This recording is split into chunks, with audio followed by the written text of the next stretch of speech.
হারার উপর মরার ঘা। গরিব পরিবারের গৃহকর্তা অসুস্থ হয়ে অনেক দিন ধরে শয্যাশায়ী। তার রোজগার বন্ধ। পরিবারের সদস্য সংখ্যা 4 জন।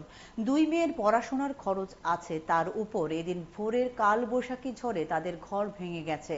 বিশ্রামগঞ্জ বরজলা গ্রামের রাজীব সরকারের বসতঘর এবং দোকানঘর ক্ষতিগ্রস্ত হয়, যার ফলে তিনি এবং পরিবারের সদস্যরা একেবারে অসহায় হয়ে পড়েছেন।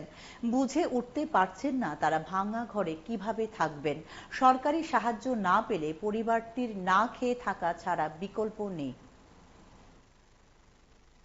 দিদি ঘরের চালের থেকে পাওয়া ভাঙা গেছে। তারপরে আমার স্বামী, তারপরে আমরা চিকিৎসা করে 1 মাস আগে থেকে চিকিৎসা করে বাড়িতে আনছি। আনানোর পরে কালকে তুফান বৃষ্টি ঝড়ে বসত বাড়িটি ভাঙচুর হয়েছে।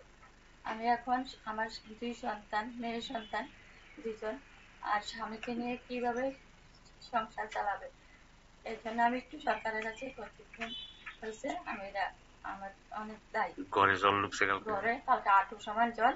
আমি কিছুই করতে পারি না। আমি স্বামীকে করতে বার করতেও পারি না।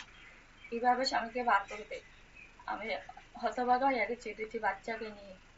এবং 2 জন মেয়ে সন্তান। পড়াশোনা করে নিজেরা পড়াশোনা করে বড় মেয়ে 16 বছর মাধ্যমিক পরীক্ষা দিয়েছে, আর ছোট মেয়ে ক্লাস 5 এ উঠেছে। কাজ করে খান আমরা কাজ করলে খাওয়ান, তাহলে সংসার আজকে 1 মাস ধরে সংসারটা নির্ভর হয়ে গেছে। আপনার স্বামীর নাম কি? স্বামীর নাম গোপাল দত্ত।